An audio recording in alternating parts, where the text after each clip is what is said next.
welcome back to the Drive and Thrive podcast, episode number 2. Today is hopefully going to be a really good episode because I finally have someone else on the podcast. This guy is one of my best friends. I've known him for about 5 years now. So hopefully he's got some good stories to tell, because I know I do. Speaking of which, there's a deer in front of us. That was nice. It's one of my stories. Great shit. Why don't you tell that story, Ryan? Well, it all started when I turned 18. The first 3 nights. So, well, not... Yeah. First 2, pretty much. So, the day I turned 18, we did, hang out with my friends. Bonfire. Have a bonfire, threw a bunch of leaves in it, almost catch the forest on fire. Not too big of a deal. Great night. Cards. Good night. Wake up the next morning, everybody leaves, goes to church, helps clean up or whatever. And I decided to just chill at the house for a while.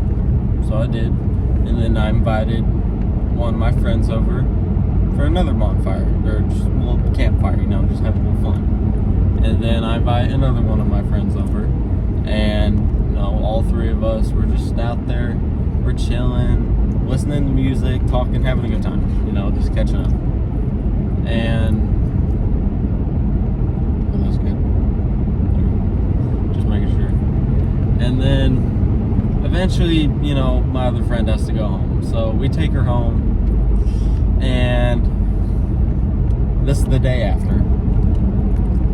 My friend's car breaks down.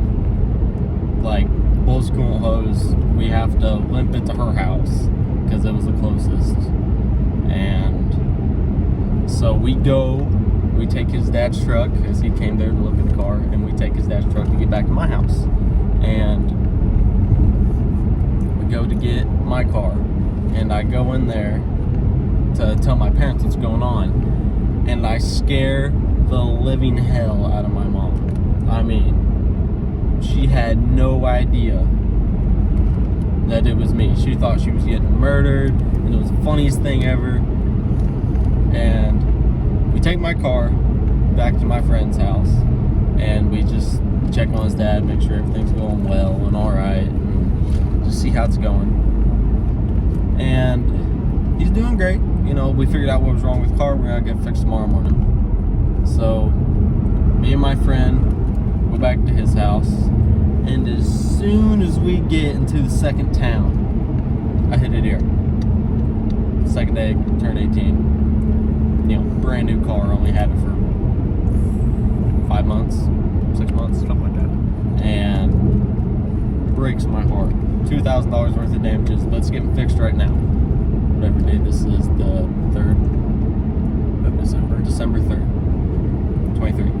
And Your birthday is November 9th. Yeah, and that happened 2 days after. And it happened 2 days after. So the 11th. Yeah. And another thing is my garage door breaks. And there was something else that broke. But it all happened on that night. Terrible night. So. And then the next day, you had to go pick up your dad. And then the next day, my dad's truck breaks down. Fuel pump gone. Won't start, or it'll start, but it won't run because we were using up all the fuel in the lines. So we have to get it towed to a mechanic, and it was just this whole ordeal, and it freaking sucked. Because those were the 3 days. 2 out of 3 sucked. And I was just about to get in the shower.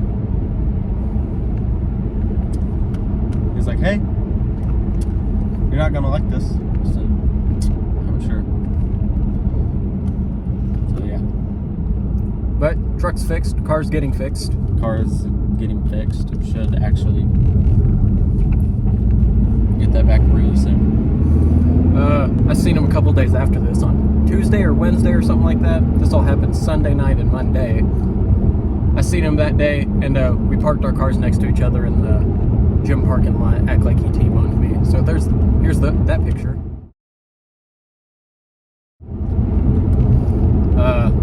Great picture. Him just sitting at my door. I'm sure a lot of people were confused when they walked out of the gym and there was 2 cars in the parking lot that looked like they had just gotten a wreck. Yeah. But it was all in good fun. I took a picture and I posted it on my story, and everyone thought I actually hit him. Seriously? Yeah, because I only told like 3 people I hit a deer, so everyone thought I actually hit you. Everyone's like, oh my gosh. It's like, what happened? I'm like, no. No. It's a joke. He got backed into, not by me. Yeah. I told that story in my last podcast video. Go check it out about how I got backed into.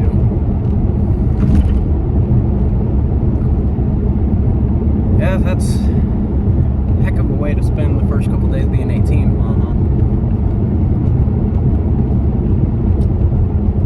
It's not the funnest. But insurance covered it because we got deer insurance. That's great. You have to when you live around here. The population of deer in the county we lived in is more than people. Like more than like whatever quintuple it is. I don't even know what number that is, but I know it's a big number. Whatever that is. Four times more deer than people. Oh yeah. Quadruple the amount of deer. I see deer every morning, every night, every time I drive. It doesn't matter. The wildlife out here is insane. It's crazy. I'll tell the story about how I hit a possum, raccoon. I don't know what it was. It was freaking huge though. And I hit it the second week I had my brand new black car. So you guys go check out my actual YouTube channel. The car I drive in most of those videos is my old Mustang. Right, we're in a new car now. Yeah. Is my old black car. 2014 Mustang V6, had Recaro seats in it, and that's the major telltale that I got a new car. But I bought that car after working all summer. I wanted a new vehicle. I got rid of Chief, which you guys never met before, but here's a picture of that truck.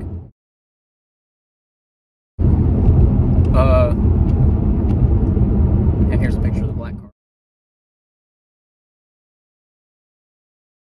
Second week I had the car, after driving it for 2 weeks, literally drove it every day to go to golf practice, meet this guy, go play golf.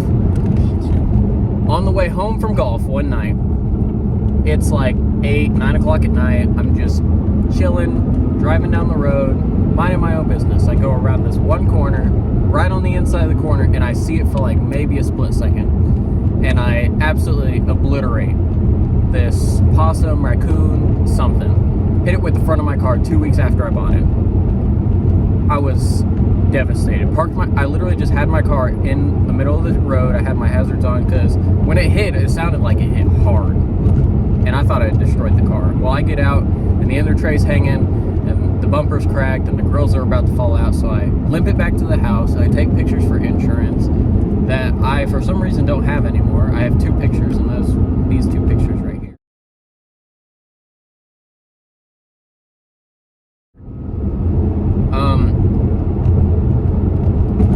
Damage doesn't look as bad in those pictures, but when I hit it and everything was hanging down and loose and stuff, like my skid tray was hanging down and my bumper was hanging off, it was bad. But I fixed it that night with some zip ties and duct tape, and for the longest time, for about probably 6 months, I had that bumper on my car with a zip tie around the front end of it. And it's in like every picture I have of the car. And then it took 6 months to get a new bumper for it, and when I got the new bumper for it, the stripes didn't get put on it. So in half the pictures, there's a zip tie on it, and on half the pictures, there's not stripes on the front end.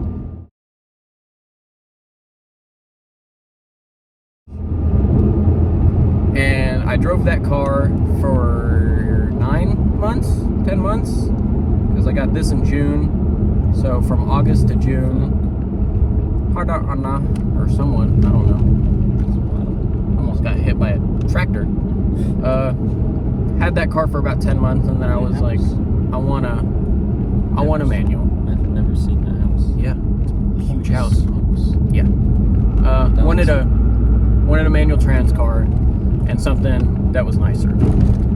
So I bought a car that's 2 years newer. It's a manual trans. It gets better gas mileage. It's pretty great. Great investment so far. Thank you to Mark Martin Batesville for selling me this car, taking care of us. If I could remember the dude's name who sold it to me, I'd mention him, but I honestly can't remember. But he's an amazing dude. Replaced the key fob because both key fobs had tape on them. Had a complimentary oil change when I bought the car. We actually went and did that. Had that done. Went and did that over Thanksgiving. So it needed it bad, but we finally went and did it. Hung out with this guy, went and ate some Mexican food at the new restaurant in our town, which was superb, but not the best customer service. Really good, actually. Huh? Sounds really good, actually. That do sound really good, actually.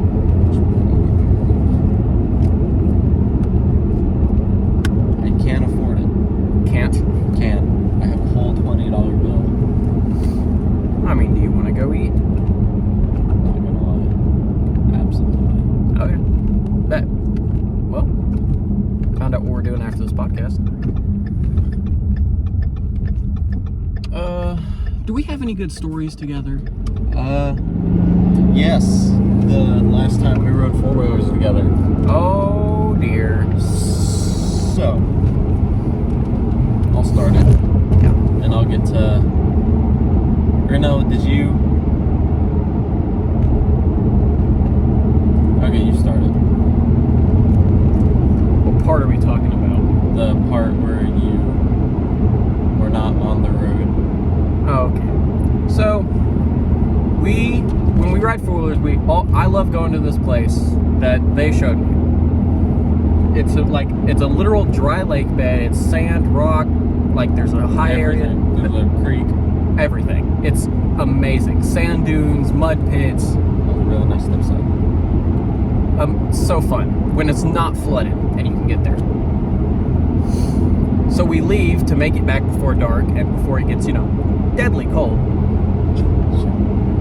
Because riding 4-wheelers in the cold is not fun, and we both have experience with that. Cold. So we all book it. There's 3 of us on 3 different 4-wheelers. He leaves both of us in the dust. And the other friend. The one that I hit the deer with. Yeah. He leaves. Dips. And so we're following him, and then he leaves and dips. And so I'm behind him. Well, I can't see anything because it's so dry and dusty. I can't see a thing. And so I'm following this road, and I've driven it a few times, probably 5 or 6. Well, I go to slow down. I'm driving a 90s Honda 4-wheeler, which, mind you, all day has had starting issues, and I'm not even going to get into that. Everything. I completely forget that the back set of brakes don't work, and the front ones clearly don't work that well. I try to slow down 2 football fields before this corner. It's a T intersection, like, I'm trying to slow down. It's not slowing down. I'm on loose gravel going like 45 mile an hour, and the 4-wheeler's just sliding. I try to miss everything. I stopped before the fence, but that's because I absolutely obliterated a ditch. Did not feel good. Thought I'd almost died. Life flashed before my eyes. So, I have a 4-wheeler in a ditch. I'm sitting there by myself, laying on the ground. I have to then proceed to pick myself up, drag the 4-wheeler by myself out of the ditch the best I can. And then, somehow miraculously, the 4-wheeler didn't die. And I'm so grateful for that, because I would have been sitting there for like an hour. I don't doubt it. Trying to kickstart that thing. I was already on my way back. So, I'm like, I haven't seen this man in like 15 minutes. Like, he dipped, and I haven't seen him again. And so I get back on the 4-wheeler. I already don't feel good. So I'm like driving like 30 mile an hour, just like try to cruise along this dirt road. And I'm like starting to see dust clouds. And I'm like, hey, I'm catching him, right? Well, then he comes and finds me, and I'm like, thank the Lord. And then we're on our way back. to meet our other friend, and we both go around a corner at the same time, side by side, and I love tap him, and he flies into the fence. I get hit maneuvered into a tree on the side of the road, and I front flip over my handlebars, and I'm still holding on to the right side with the throttle with my right hand. Don't know how. I let go with my left hand and I flip over and I mess up my little control panel, so that's loose on my four-wheeler, and it hurt a little. Also, my alignment on my four-wheeler is like this. One side's worse than the other. It's the right side, so it pulls more to the right, but I have toe on my four-wheeler, which needs to be fixed. And then my front diff is squeaky. It's been like that for over a year. The greatest part was when we finally caught this friend. Mind you, that happened, the corner he was sitting on. Like, the corner happened, he was sitting on the straight right after that corner. I knock him off the road into the street, and my friend, the other friend, sees it happen. Like, Doesn't move. he just sits there, stares at us. And he's like, am I the only, he's like, he asked me where I was, and I was like, oh, I ran off the road into a ditch and almost died. And he's like, are you okay? I'm like, no, I'm not. My ribs hurt. And then he just began dying and crashing. I was And he's sitting there, and he's like, man, am I the only one that's not gonna wreck? Karma bit him in the butt the next time he rid four-wheelers with this guy. It wasn't the next time, but me and him decided to go on a stupidly long ride. I mean, longest ride I've ever done, over 150 miles in one day, is what we were aiming for. And On four-wheelers. We went from his house to a different state. It was awesome. And so we get to where we were gonna go. We buy our ice cream, which is what we were going there for, and we buy drinks. We bought Prime or whatever, and we were on our way back, and we were gonna go through our town just to have a quicker way to get back to his house, because it was getting dark pretty quick. This is when it was first starting to get dark a little quicker, so it's probably gonna get dark around 8:30. Usually sun sets at 9. So we say that right now, the sun's setting, it's 5:12.